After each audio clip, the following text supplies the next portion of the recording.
안녕하세요 여러분. 고대 유령 이야기 채널에 오신 것을 환영합니다. 제 채널에서는 여러분이 침대에서 편히 쉬시거나 일하실 때 즐기실 수 있는 흥미진진한 동화들을 공유합니다.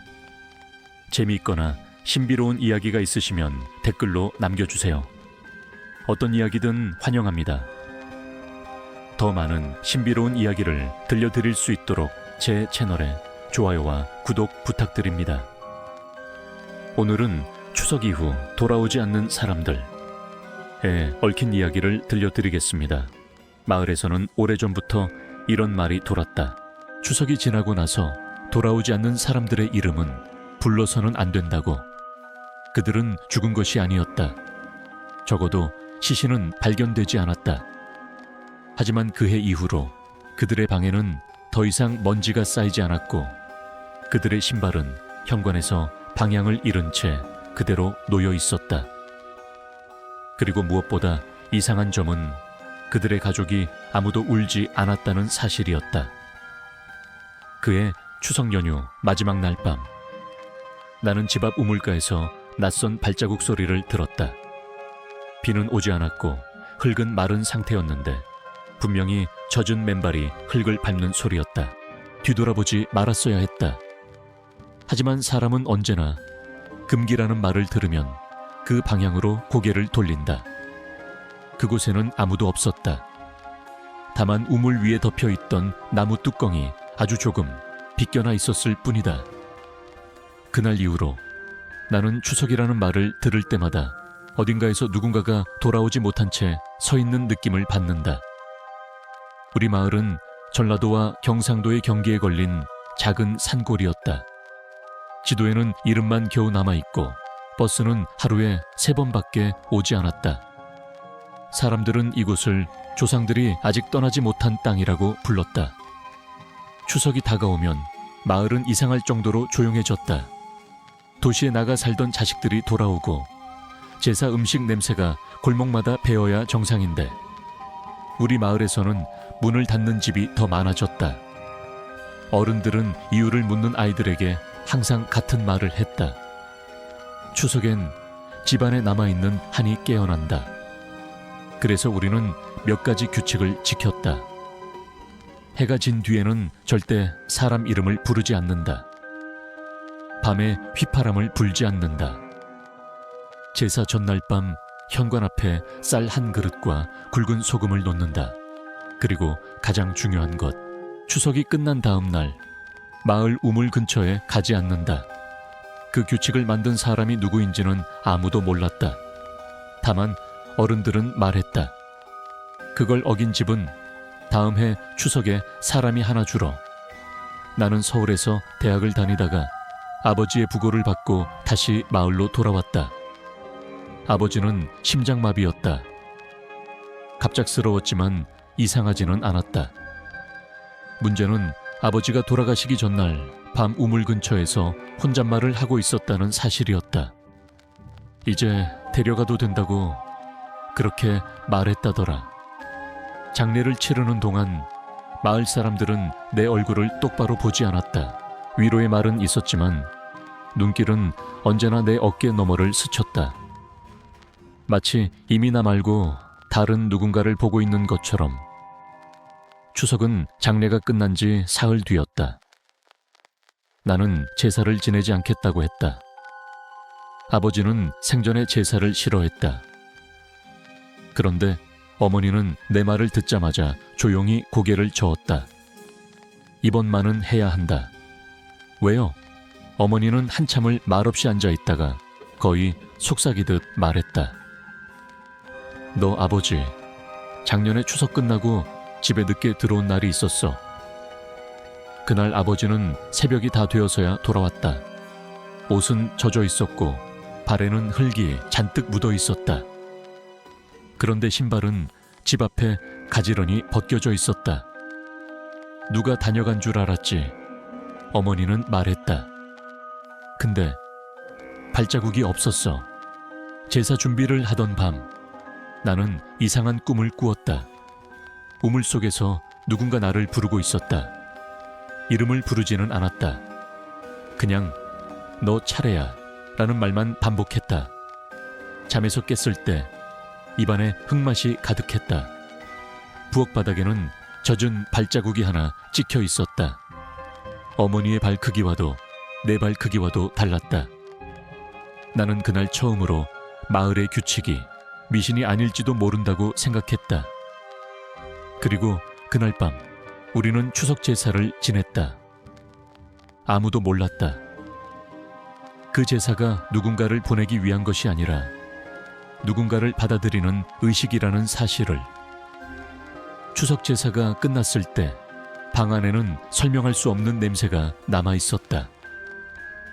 향 냄새도 음식 냄새도 아니었다. 젖은 흙과 오래된 나무가 섞인 듯한 사람이 오래 머물다 간 자리의 냄새였다. 어머니는 제사상을 물리며 한 번도 내 얼굴을 보지 않았다. 접시를 치우는 손이 미세하게 떨리고 있었지만 그 이유를 묻지 않았다. 이 집에서는 묻지 않는 것이 오래된 생존 방식이었다. 제사 뒤 첫날 밤 나는 또다시 꿈을 꾸었다. 이번에는 우물이 아니었다. 마을 어귀에 있는 느티나무 아래였다. 추석 때마다 사람들이 모여 송편을 나누던 그곳. 나무 아래에는 신발이 여러 켤레 놓여 있었다. 모두 왼쪽 신발뿐이었다. 나는 그중 하나를 집어들었다. 아버지의 신발이었다. 안쪽에는 아직도 아버지 발에 천이 남아있는 것처럼 따뜻했다. 그 순간 나무 뒤에서 누군가 말했다. 돌아온 사람은 이미 한 번 다녀간 거야. 잠에서 깼을 때 나는 침대 아래에서 왼쪽 신발 하나를 발견했다. 우리 집에는 그런 신발이 없었다. 다음 날 아침 마을에 소문이 퍼졌다. 박씨 아주머니네 둘째 아들이 추석 연휴가 끝났는데도 도시로 돌아가지 않았다는 이야기였다. 전화는 꺼져 있었고 회사에서는 출근하지 않았다고 했다. 이상한 건 박씨 아주머니가 그 이야기를 전해 들은 뒤 울지 않았다는 점이었다. 그래, 그녀는 고개를 끄덕였다. 그럴 때가 됐지. 마을 사람들 사이에 묘한 안도감이 흘렀다. 마치 이번 추석의 몫이 정해졌다는 듯이. 나는 참다 못해 마을에서 가장 오래 산 노인을 찾아갔다. 사람들은 그를 문복 영감이라고 불렀다. 그는 예전에 무당 집안에서 태어났고 구판이 사라진 뒤에도 마을을 떠나지 않은 사람이었다. 문복 영감은 내 이야기를 듣고 한참 동안 담배만 피웠다. 네가 본 게 있구나. 그는 내 눈을 보며 말했다. 추석은 말이야, 돌아오는 날이 아니라 데려가는 날이야. 누굴요? 영감은 담배를 끄며 말했다. 하늘 남긴 사람. 나는 그제야 마을 사람들이 왜 제사를 두려워했는지 이해했다. 영감의 말에 따르면 이 마을의 조상 중에는 전쟁통에 가족을 버리고 도망친 이들이 있었다. 그들은 살아남았지만 마을에는 버려진 사람들의 한이 남았다. 추석은 그 한이 가장 짙어지는 날이었다. 그래서 사람들은 대신 보낼 사람을 정한다고요? 스스로 나는 이해할 수 없다는 표정을 지었다. 그러자 영감은 낮은 목소리로 덧붙였다. 살아남기 위해서지. 그날 밤 어머니의 방문 너머에서 누군가와 대화하는 소리가 들렸다. 분명 혼자 계셨다. 아직이에요. 어머니가 말했다. 이번엔 안 됩니다. 잠시 침묵이 흐른 뒤 다른 목소리가 들렸다. 젊지도 늙지도 않은 목소리. 남자인지 여자인지도 알 수 없었다. 대신 보낼 사람이 있잖아. 어머니는 대답하지 않았다. 다만 울음 섞인 숨소리만 들렸다. 그 순간 나는 깨달았다. 아버지가 죽은 이유가 자연사가 아닐지도 모른다는 것을, 그리고 다음 차례가 이미 정해졌을지도 모른다는 것을. 그 다음 날 어머니는 내게 말했다. 서울로 돌아가거라. 아직 연휴도 안 끝났어요. 그래서 더 가야 해. 어머니는 현관 앞에 쌀과 소금을 다시 놓으며 고개를 숙였다. 너만은 돌아오게 하고 싶다. 그 말이 기도인지 작별 인사인지 나는 알 수 없었다. 그날 밤 나는 몰래 집을 나섰다. 우물 근처에서 무언가를 확인해야 했다. 그리고 그 선택이 되돌릴 수 없는 경계였다는 것을 나는 너무 늦게 깨달았다. 우물 근처로 가는 길은 밤이 되면 이상할 정도로 길어졌다. 분명 낮에는 5분이면 닿는 거리였는데 그날 밤에는 한 발자국을 내디딜 때마다 마을의 숨소리가 뒤에서 따라붙는 느낌이 들었다. 우물은 예전보다 낮아져 있었다. 돌로 쌓은 벽 안쪽이 마치 안으로 꺼진 것처럼 보였다. 그리고 그 안에서 물이 아니라 어둠이 출렁이고 있었다. 아버지, 부르지 말아야 한다는 걸 알면서도 입에서 이름이 새어나왔다. 그 순간 우물 가장자리에 쌀 한 톨이 떨어졌다. 그리고 또 하나. 누군가 내 뒤에 서 있었다. 돌아보지 않아도 알 수 있었다. 사람의 기척이 아니었다. 숨이 없고 천도 느껴지지 않았다. 이미 부르셨네요. 그 목소리는 어머니가 들었다던 그 목소리와 같아왔다. 그래도 아직 정해진 건 아니죠. 나는 떨리는 목소리로 말했다. 등 뒤에서 천천히 고개가 끄덕여지는 소리가 들렸다. 선택은 항상 남아있죠. 그 존재는 말했다. 대신 누군가는 남겨야 합니다. 나는 그제야 깨달았다. 이건 협박이 아니었다. 거절도 가능했다. 다만 거절했을 때의 결과를 이미 알고 있을 뿐이었다. 무엇을 원하십니까? 내 입에서 그 말이 나왔을 때 나는 이미 선을 넘고 있었다. 그 존재는 우물 안을 가리켰다. 여기에는 돌아오지 못한 사람들이 있어요. 나는 내려다보았다. 어둠 속에서 얼굴들이 떠올랐다. 눈을 감은 얼굴도 있었고 나를 똑바로 바라보는 얼굴도 있었다. 모두 마을 사람들의 얼굴이었다. 어릴 적 내 이름을 불러주던 사람들. 그들은 죽지 않았어요. 그 목소리는 말했다. 대신 계절이 되었을 때만 숨을 쉽니다. 추석마다요? 네. 나는 손을 꽉 쥐었다. 그럼 당신 아버지는 대신 남겠다고 했죠. 숨이 막혔다. 그 선택 덕분에 당신은 서울에서 평범하게 살 수 있었고요. 그 말은 축복처럼 들렸지만 저주보다 무거웠다.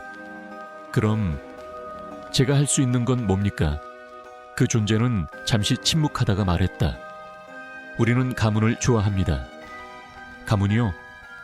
아니, 오래 쌓인 곳일수록 안정적이거든요. 나는 고개를 들었다. 말 돌리지 마세요. 그제야 그 존재는 웃었다. 소리는 나지 않았지만 공기가 일그러졌다. 당신이 남을 수도 있고 대신 남길 수도 있습니다. 대신 누구를요? 그 질문을 한순간 이미 답은 정해져 있었다. 아직 돌아오지 않은 사람. 그 목소리가 말했다. 그리고 당신이 가장 지키고 싶은 사람. 어머니의 얼굴이 머릿속에 떠올랐다. 그날 이후로 이상한 일들이 연이어 일어났다. 어머니는 갑자기 몸이 좋아졌다. 기침도 멎고 밤에 잠도 깊이 주무셨다. 마을 사람들은 내게 인사를 건네기 시작했다. 전에는 피하던 눈길이었다. 효자 났네. 누군가 말했다. 그 말이 칭찬처럼 들리지 않았다. 반면 마을의 다른 집에서는 작은 불행이 이어졌다. 가축이 병들고 아이들이 이유 없이 열을 냈다. 하지만 누구도 크게 문제 삼지 않았다. 액땜이지. 사람들은 그렇게 말했다. 이 정도면 잘 넘긴 거야. 나 역시 스스로를 그렇게 설득했다. 조금의 희생으로 큰 평온을 얻는 것. 한국 사람에게 그 논리는 너무 익숙했다. 하지만 밤이 되면 우물 속 얼굴들이 하나씩 늘어났다. 그 중에는 박 씨 아주머니네 아들도 있었다. 그는 아직 나를 보며 웃고 있었다. 괜찮아요. 그가 말했다. 처음엔 다 그래요. 그 말이 나를 가장 괴롭혔다. 어머니는 어느 날 갑자기 내 손을 잡고 말했다. 이상하지 않니? 뭐가요? 사람들이 나를 너무 편하게 대하는 것. 그 순간 나는 깨달았다. 이 평온이 누군가의 몫을 빼앗아 만든 것이라는 걸. 그리고 그 빚이 언젠가는 정산될 거라는 것도. 그날 밤 그 존재가 다시 나타났다. 결정할 시간이 다가옵니다. 나는 아무 말도 하지 못했다. 우물 속에서 누군가가 내 이름을 불렀다. 이번에는 분명히 내 이름을 부르는 소리는 귀로 들리는 것이 아니었다. 가슴 안쪽에서 이미 오래전부터 알고 있던 사실을 확인시키는 방식으로 울렸다. 나는 우물 앞에 무릎을 꿇었다. 돌바닥이 차가웠지만 그 차가움이 오히려 정신을 붙들어 주었다. 아직 방법이 있죠. 그 존재는 대답하지 않았다. 대신 우물 속 어둠이 천천히 갈라졌다. 그 안에는 사람들이 서 있었다. 서 있다는 표현이 맞을지 모르겠다. 발은 바닥에 닿아 있었지만 몸은 어딘가에 매달린 것처럼 부자연스러웠다. 그중 한 사람이 앞으로 나왔다. 아버지였다. 나는 소리를 내지 못했다. 목이 막힌 것처럼 숨만 새어나왔다. 아버지는 예전보다 젊어 보였다. 서울로 보내기 전 나를 마지막으로 안아주던 그때의 얼굴이었다. 말하지 마라. 아버지가 먼저 입을 열었다. 부르면 다시 돌아갈 수 없게 된다. 왜? 겨우 한 단어가 나왔다. 왜 이런 선택을? 아버지는 잠시 눈을 감았다가 다시 떴다. 선택은 아니었어. 그는 말했다. 순서였지. 아버지의 말에 따르면 이 마을에서는 대대로 한 가지 역할을 맡은 사람들이 있었다. 제사를 준비하는 집, 우물을 관리하는 집, 그리고 남는 집. 남는 집은 매번 달랐다. 겉으로는 아무 기준이 없어 보였지만 사실은 가장 오래된 한을 가진 가문이 순서를 이어받았다. 우리 집이었어.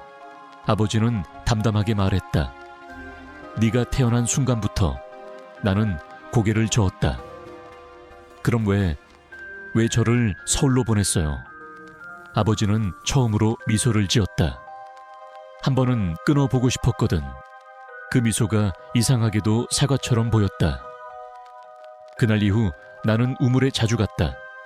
사람들은 그걸 모른 척했다. 알면서도 모른 척하는 눈빛이었다. 이상하게도 내 삶은 점점 나아졌다. 서울에서 연락이 왔다. 휴학 상태였던 학교에서 복학을 허락했고 장학금 이야기까지 나왔다. 어머니는 기적처럼 건강을 되찾았다. 동네 사람들은 우리 집 앞에 반찬을 놓고 갔다. 이번엔 잘 넘겼네. 그들은 그렇게 말했다. 나 역시 그 말에 기대고 싶었다. 아버지가 남았고 나는 돌아갈 수 있다면 이 비극도 어딘가에는 의미가 있을 거라고. 그런 생각이 가장 위험하다는 걸 그때는 몰랐다. 어느 날 밤 박씨 아주머니가 우리 집 문을 두드렸다.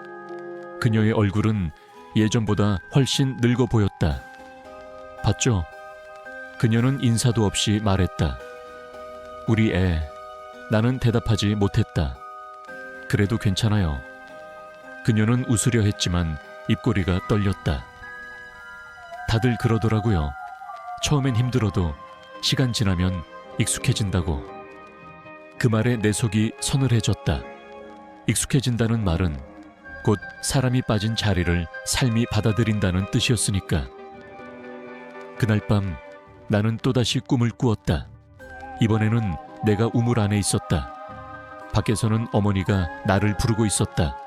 하지만 소리는 물속에서 왜곡되어 이름이 아닌 잡음처럼 들렸다. 그리고 내 옆에는 아버지가 서 있었다. 곧 알게 될 거다. 아버지가 말했다. 남는다는 게 어떤 건지. 잠에서 깼을 때 내 손에는 젖은 흙이 묻어 있었다. 손바닥 안에는 작은 나무패가 하나 쥐어져 있었다. 거기에는 이름이 적혀 있었다. 내 이름이었다. 그 존재는 그날 밤 다시 나타났다. 기회는 충분히 주어졌습니다. 나는 물었다. 제가 남으면 어머니는? 평온할 겁니다. 그는 대답했다. 그리고 마을도. 그럼 제가 떠나면요? 잠시 침묵. 그때는 다시 순서를 정해야죠. 나는 그제야 이해했다. 이건 저주가 아니라 유지장치였다. 누군가가 남아야 다른 사람들이 평온하게 살아갈 수 있는 구조. 그리고 나는 이미 그 구조의 한가운데에 서 있었다. 우물 속에서 아버지가 조용히 고개를 끄덕였다. 그건 강요가 아니었다. 부탁도 아니었다. 그저 이미 지나온 사람들이 다음 사람에게 건네는 눈짓이었다. 그 순간 마을 전체가 숨을 죽이는 느낌이 들었다. 내 선택을 기다리면서. 마을은 내가 결정을 미루는 동안에도 아무 일 없다는 듯 흘러갔다. 추석이 끝난 지 열흘째 되는 날, 도시로 돌아갔어야 할 사람들 중 2명이 더 연락두절이 되었다. 한 명은 택배 기사였고 다른 한 명은 공장에서 일하던 청년이었다. 공통점은 단 하나였다. 둘 다 제사에 참여하지 않았다는 것. 사람들은 그 사실을 입 밖에 내지 않았다. 하지만 눈빛은 서로에게 같은 질문을 던지고 있었다. 이번엔 누가 남을까? 어머니는 아무 말도 하지 않았다. 대신 매일 아침 제사 때 쓰던 그릇을 꺼내 닦았다. 이제 안 해도 돼요. 내가 말했을 때 어머니는 고개를 저었다. 끝날 때까지는. 뭐가요? 어머니는 그제야 나를 보았다. 그 눈빛에는 오래된 체념이 있었다. 네가 선택할 때까지. 그날 밤 문복 영감이 다시 나를 찾았다. 결정했냐? 아직. 영감은 내 말을 끊었다. 이미 늦었다. 그는 우물 쪽을 힐끗 보았다. 남는 사람은 자기 이름을 적는다. 제가 적었다고요? 영감은 고개를 끄덕였다. 우물이 이름을 받았어. 이제 돌려주지 않는다. 나는 손바닥을 떠올렸다. 그 나무패, 그 위에 적혀있던 내 이름. 그럼 선택은?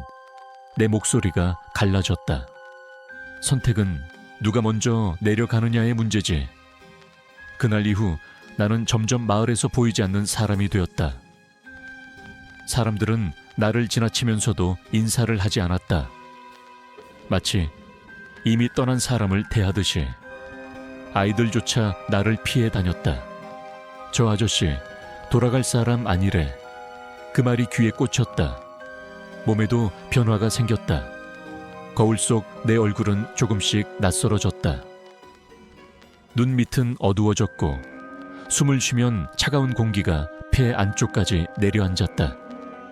가끔씩 손에서 흙 냄새가 났다. 씻어도 지워지지 않았다.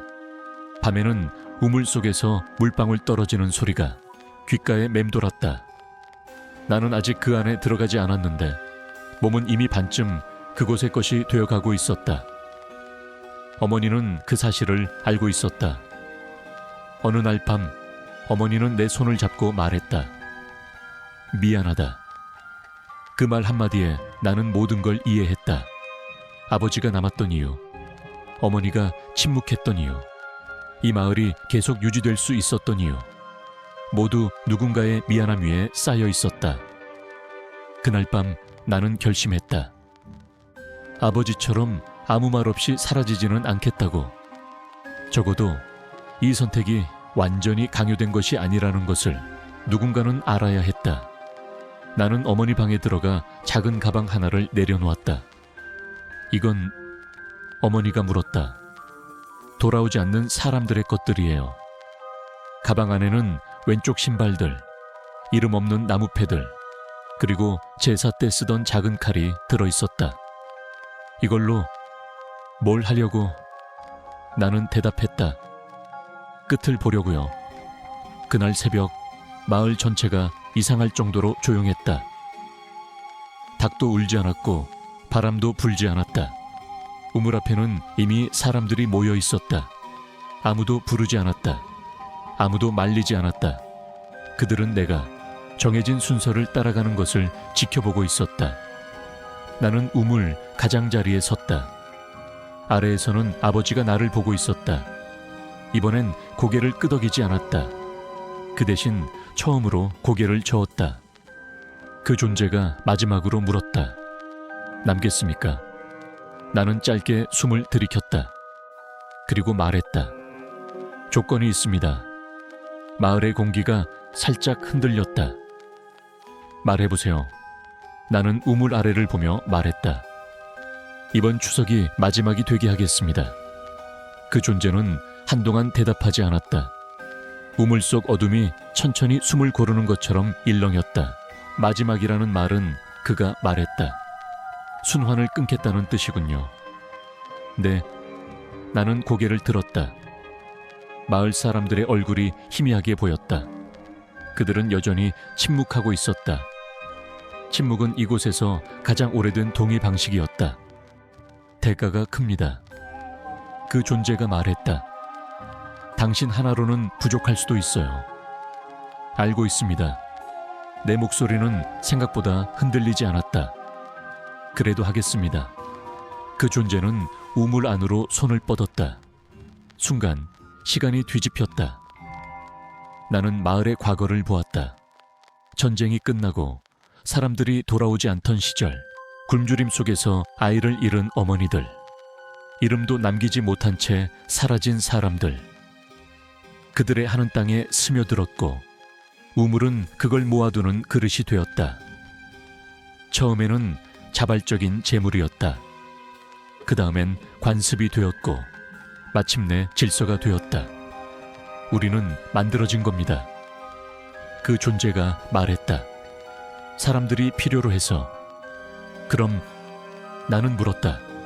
사라질 수도 있겠네요. 그 존재는 처음으로 고개를 끄덕였다. 기억되지 않으면 유지될 수 없죠. 나는 가방에서 나무 패드를 꺼냈다. 아버지의 이름, 박씨 아주머니 아들의 이름, 그리고 내 이름, 이걸 다 없애겠습니다. 그러면 그 존재가 말했다. 그 한은 풀리지 않습니다. 알아요. 나는 대답했다. 풀리는 게 아니라 흩어지는 거죠. 나는 우물 안으로 패드를 던졌다. 이름이 적힌 나무들이 어둠 속으로 가라앉았다. 그 순간 우물 속 얼굴들이 하나둘씩 흐려지기 시작했다. 아버지가 나를 바라보며 말했다. 잘했다. 그 말이 마지막이었다. 마을의 바람이 불기 시작했다. 오래된 집들의 문이 덜컹거리며 열렸고 쌓여있던 먼지가 한꺼번에 날아올랐다. 사람들은 비명을 지르지 않았다. 대신 각자의 가슴을 움켜쥐었다. 누군가 울음을 터뜨렸고 누군가는 주저앉았다. 그건 고통이라기보다는 되돌아온 감정에 가까웠다. 그동안 미뤄두었던 슬픔, 부정했던 죄책감, 아니 제자리를 찾아가는 과정이었다. 그 존재의 형체는 점점 옅어졌다. 당신은 그가 말했다. 여기 남아야 합니다. 나는 고개를 끄덕였다. 알고 있습니다. 아시티지아치마 완전히 사라지지는 않을 겁니다. 다만 다음 추석에는 아무도 부르지 않겠죠. 그 말은 축복처럼 들렸다. 어머니가 내 앞으로 나왔다. 그녀의 눈에는 눈물이 맺혀 있었다. 이번에는 참고 있는 눈물이 아니었다. 돌아와.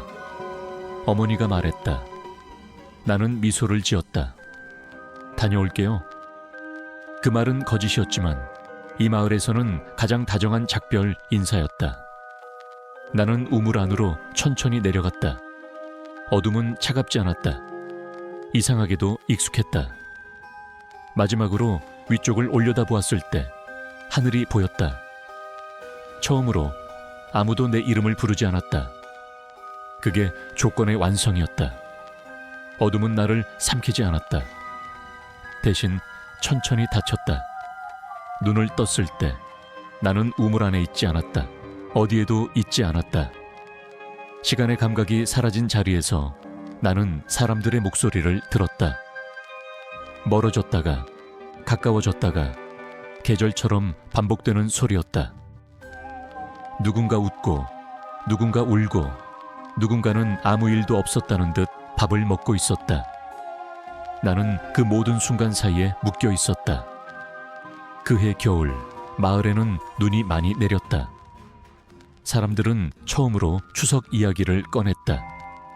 예전엔 이런 일이 있었지. 그 말에는 두려움보다 조심스러운 애도가 담겨 있었다. 박씨 아주머니는 아들의 사진을 거실에 걸었다. 가려두지 않았다. 어머니는 제사상을 차리지 않았다. 대신 밥 한 그릇을 더 놓고 조용히 말했다. 먹고 가. 그 말은 누구에게도 닿지 않았지만 분명히 어딘가에는 닿았다. 다음 해 추석, 마을에는 돌아오지 않는 사람이 없었다. 전화는 모두 연결되었고 버스는 정해진 시간에 도착했다. 우물은 돌로 메워졌다. 그 위에는 아무 표식도 남기지 않았다. 사람들은 그게 중요하다고 생각했다. 기억하되 부르지 않는 것. 어머니는 가끔 우물자리에 서서 한참을 머물렀다.